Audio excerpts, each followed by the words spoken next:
Olá pessoal, tudo bem com vocês? Aqui é o Pedro Neto novamente. E aí, vocês gostaram da videoaula que eu postei hoje de manhã cedinho, quase da virada do dia? Espero que tenham gostado. Como eu prometi, hoje eu vou apresentar para vocês um programa de aula que eu tenho ofertado para alguns dos meus mentorados, certo? É totalmente online, tá? Esse módulo é em treinamento, perícia judicial em contratos de conta corrente. Muitos de vocês que estão iniciando certamente foram nomeados para elaborar trabalhos dessa modalidade. Tá? É algo bastante comum, é algo que toma bastante tempo do nosso Poder Judiciário, certo?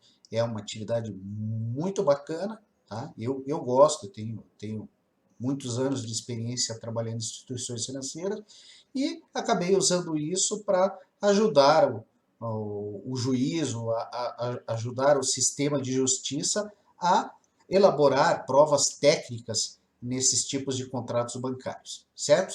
Então hoje eu vou apresentar para vocês os tópicos que eu abordarei nesse programa, para que vocês vejam se tem interesse em, porventura, participar desse tipo de treinamento. Vamos lá?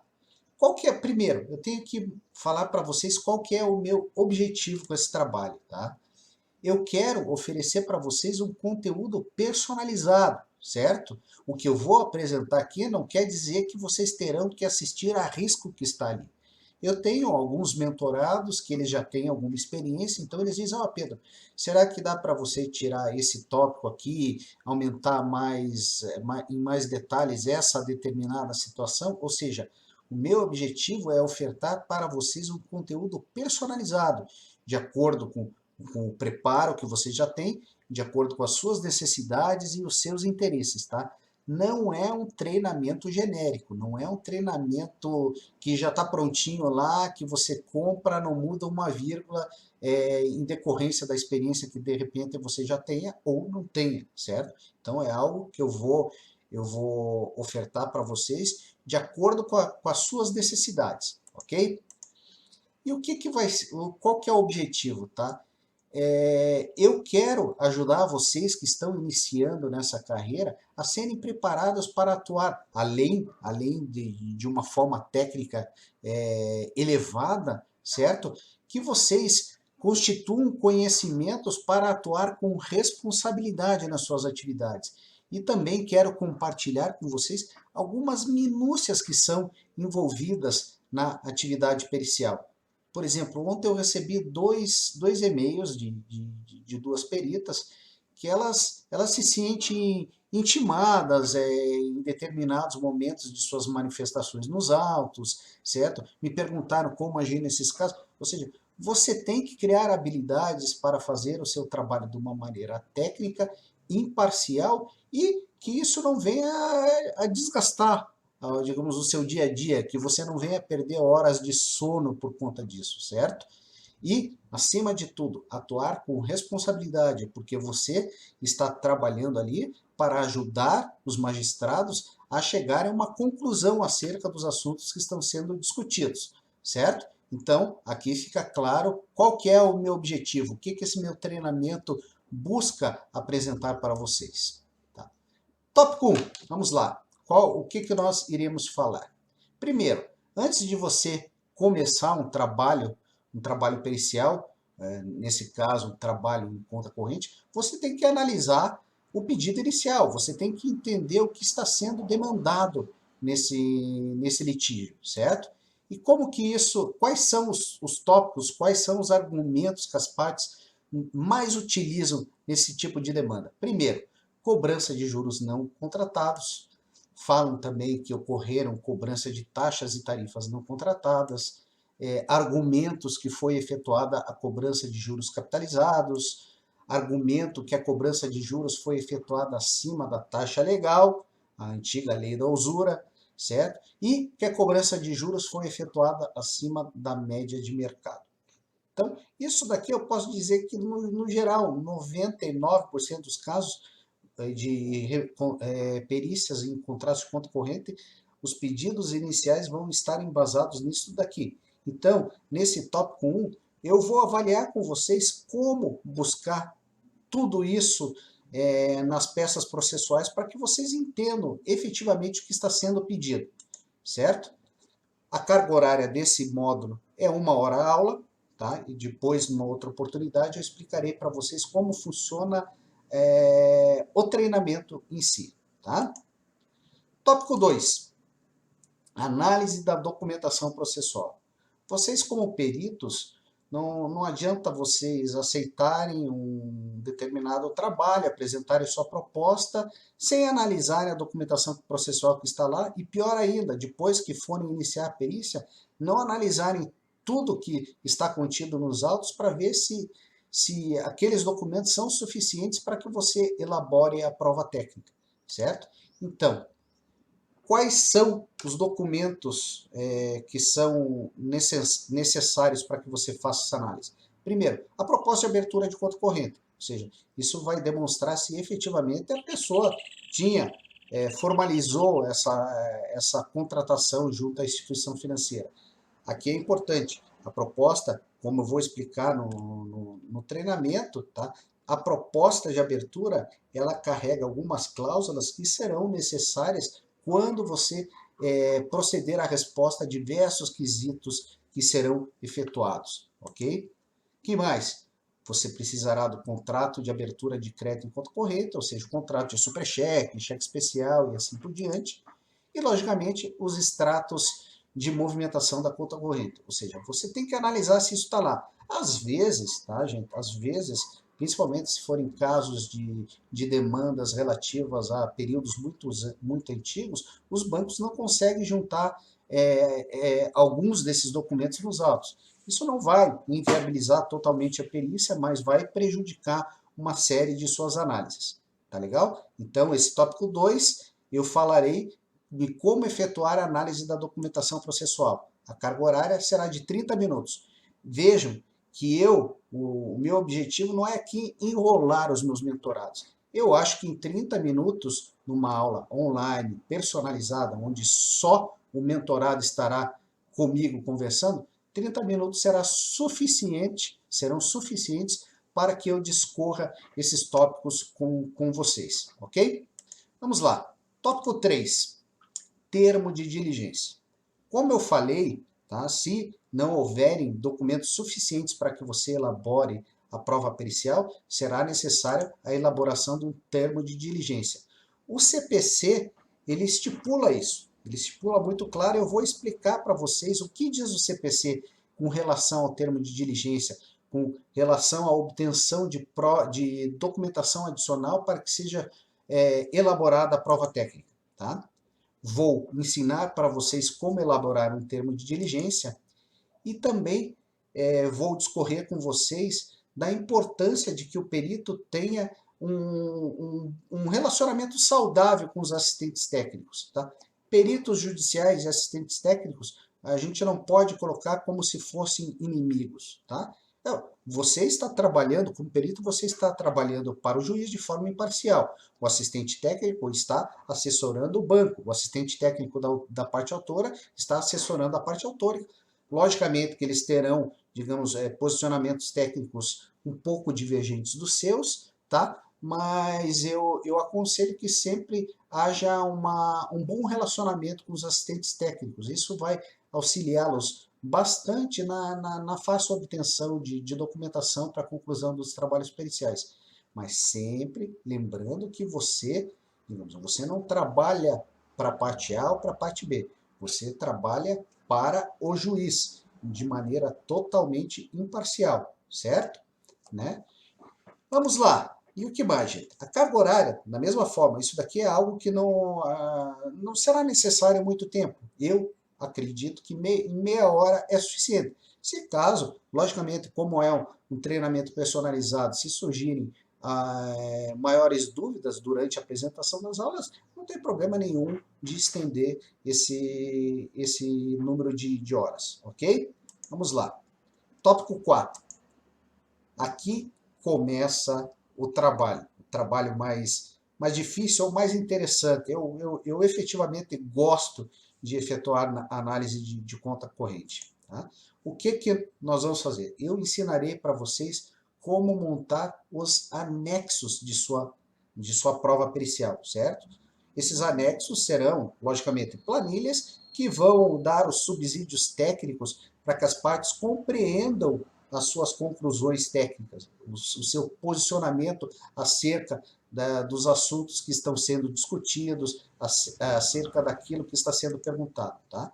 Então, eu vou ensinar para vocês como planilhar os extratos de conta corrente, tá? Durante um bom tempo da minha carreira, eu fazia isso através de serviço terceirizado, mas hoje existem recursos tecnológicos que facilitam muito nesse trabalho de planilhar os extratos de conta corrente. E se você tiver um bom relacionamento com os assistentes técnicos, eles com certeza eles proverão essas planilhas para vocês. Isso não significa que você vai pegar e não vai verificar se está tudo de acordo com a movimentação, mas é algo interessante que a gente vai perder algum tempinho falando acerca disso.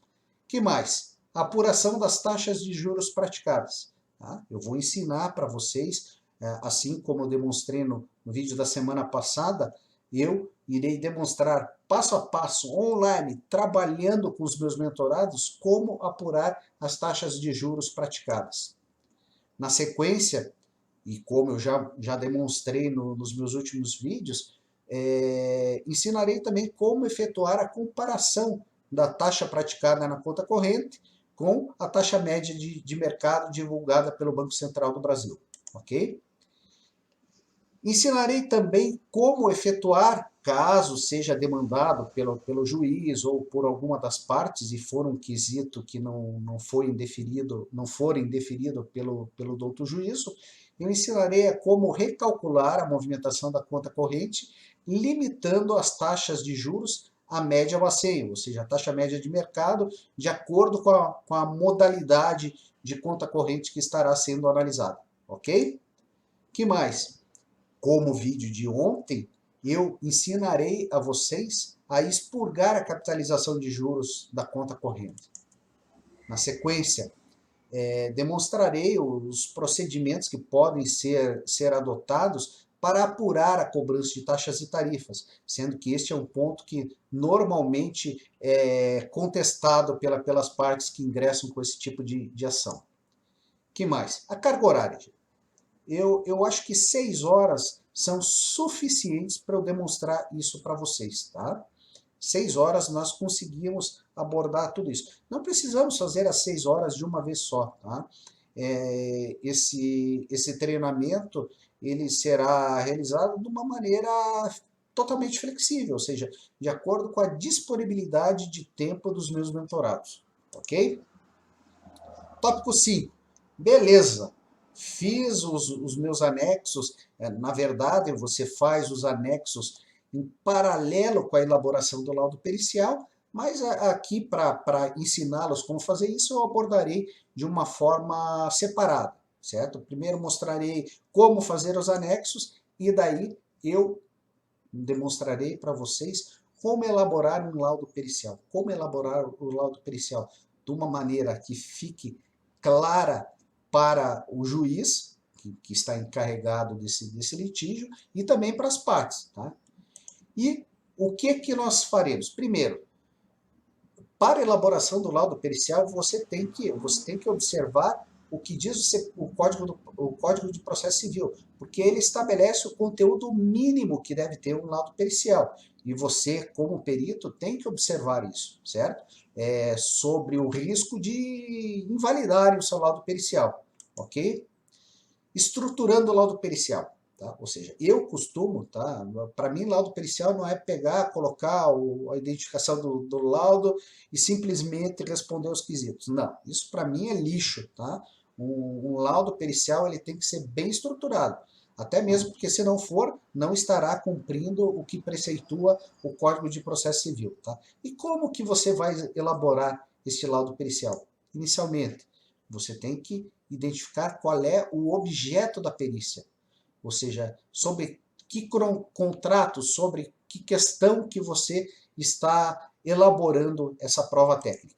Segundo, qual que é o objetivo da perícia? Logicamente que o objetivo da perícia é apresentar para o juiz o embasamento técnico para que ele possa proferir as suas conclusões meritórias, certo? Depois, metodologia de trabalho, que isso também é um ponto que é demandado pelo Código de Processo Civil, ou seja, qual a metodologia que você adotará na elaboração da prova técnica. Você também faz um tópico, eu costumo fazer, demonstrar quais foram os documentos avaliados, certo? Demonstrando analiticamente ou de uma maneira sumarizada quais os documentos que foram considerados por mim como perito para fazer a prova técnica. Quanto ao posicionamento técnico-pericial, é importante, gente, que o juiz e as partes saibam qual é o seu posicionamento técnico. Ou seja, eu tenho um posicionamento técnico, por exemplo, em relação à capitalização de juros, que de repente pode ser contrária àquela das partes, certo? Mas eu vou colocar o meu posicionamento e vou mostrar que esse meu posicionamento é algo que é cientificamente comprovado e que está em linha com os conceitos normalmente aceitos cientificamente, certo? Então é muito importante você enumerar qual é o seu posicionamento técnico, porque isso vai ajudar você a defender o seu laudo pericial no futuro, ok? Quanto aos pedidos da parte autora, como eu comentei para vocês, para que você elabore uma prova técnica, você tem que entender o que está sendo pedido. Tá? Eu demonstrarei como fazer essa análise, como colocar ela de uma maneira sumarizada para que os usuários, os destinatários desse laudo pericial entendam, puxa, esse perito realmente ele sabe o que está falando, ou seja, ele entendeu o que eu estou pedindo, entendeu o que o juiz está pedindo, certo? Na sequência, quanto à contestação do banco réu, você não pode limitar só a apresentar o que a parte autora está pedindo. Você tem que dizer também o que o banco réu apresentou como resposta, como impugnação a esse pedido inicial, certo? Na sequência, quanto ao despacho saneador e os quesitos, tanto os quesitos judiciais quanto os quesitos das partes, certo? E daí sim começa a resposta aos quesitos, tá? Os quesitos, como eu apresentarei nesse treinamento, eles seguem a ordem que foram acostados no processo, sabe? Mas aqui eu coloquei avaliar primeiro os quesitos do juízo, os quesitos da autora, os quesitos do banco réu. Às vezes acontece, quesito do juiz, o banco réu apresenta os quesitos antes da autora, ou às vezes acontece até do juiz enumerar quais são os pontos controvertidos, e depois que as partes apresentaram os seus quesitos, daí ele apresenta os quesitos do juízo. Então, tudo isso é caso a caso, tá? Isso eu ensinarei para vocês muito bem como avaliar isso e como colocar isso no papel de uma maneira bem feita, certo? O que mais? Vamos dar sequência. Depois que você respondeu tudo, você tem que apresentar as considerações finais. As considerações finais, o que elas são? Elas são um sumário de todas as suas conclusões técnicas, tá? Ou seja, eu já tiveram alguns magistrados que me falaram que gostam digamos, do meu laudo, porque eles não têm tempo, às vezes, de ler tudo. Ele vai direto às minhas considerações finais. Nessas considerações finais, logicamente, que eu faço também algumas menções a respostas apresentadas aos quesitos, e ali ele consegue já ter uma decisão, ou caso necessário, ele busca um maior detalhamento na resposta dos quesitos, mas isso facilita ao juiz e às partes a entenderem o que o perito concluiu com relação àquilo que está sendo discutido nos autos. Tá? E, por fim, eu apresento o encerramento do laudo pericial, certo? Isso nós veremos durante o treinamento. Quanto tempo que leva isso daqui? Tá? Outra coisa muito importante, eu ensinarei como elaborar a petição de entrega do laudo. pensem que é um negócio fácil, que é só dizer, ó, tá aqui, ó, tá entregando o laudo. Tem toda uma minúcia, algumas táticas que eu utilizo para entregar o laudo. Depois eu vou ensinar para vocês, ensinarei também para vocês para entregar o laudo de esclarecimentos, assim por diante. Mas é importante você fazer um negócio bem sumarizado, até mesmo para que fique mais fácil posteriormente a cobrança dos seus honorários periciais, ok? Quanto tempo para este módulo? 4 horas aula, certo? Em 4 horas aula, pô, vocês vão me dizer, puxa, mas são muitos temas. Tá, são muitos temas, mas 4 horas aulas são suficientes. E eu não digamos, não estou apresentando esse curso aqui para, digamos, para explorar os meus mentorados. É suficiente. Tá? E se houver alguma questão adicional, logicamente que eu estarei atendendo a todos que vierem a fazer esse curso comigo, certo? Tópico 5. Elaborando um laudo de esclarecimentos. Como vocês sabem, o trabalho pericial ele não termina na apresentação do primeiro laudo. Esqueçam disso, tá? E ainda mais depois do Código de Processo Civil 2015, esse processo ficou muito mais demorado, principalmente no que se refere a você receber os seus honorários, tá? Normalmente você recebe metade para começar e metade antes você recebia quando entregava o laudo pericial. Agora, não. Acabou a moleza. Ou seja, a segunda metade dos seus honorários só é paga quando da homologação do laudo pericial. O laudo pericial só vai ser homologado se o juiz não tiver mais dúvidas e se as partes não tiverem mais dúvidas, tá? Então, elaborando o laudo de esclarecimentos, quanto à impugnação do laudo pericial, ou seja, você apresentará o seu laudo, as partes serão intimadas para se manifestarem acerca desse laudo e podem concordar ou discordar das suas conclusões periciais. Na maioria das vezes, ao menos uma das partes discorda, tá? Isso é certo. Ao menos uma das partes sempre discordará do seu lado. Então fique preparado. Não fique estressados, tá, gente? Eu, no início da minha carreira, eu ficava estressado. Eu achava que eu não tinha feito meu laudo pericial bem feito. Eu tinha feito o laudo bem feito. Mas aqui existe um grande conflito de interesses. Ou seja, a parte está lutando por algo que ela acha justo, certo? Não é você que tem que determinar se é justo ou justo. Perito só analisa a parte técnica. Quem vai decidir toda a questão meritória, questão de justiça, indenização, que seja, é o juiz, certo? Eu digo, o perito nunca deve se atrever a ingressar em qualquer tema legal, ok? Quanto à impugnação do laudo pericial, quesitos de esclarecimentos e quesitos complementares, existe uma grande diferença. Eu vou apresentar isso para vocês nesse tópico, tá? Que mais? Opa, vamos lá. Como estruturar os esclarecimentos? Da mesma forma que eu ensinarei a estruturar um laudo pericial, ou seja, o primeiro laudo pericial original, eu vou ensiná-los a como estruturar o laudo pericial de esclarecimentos. E como que isso será feito? Inicialmente, identificação da demanda e daí um sumário das suas conclusões periciais, certo?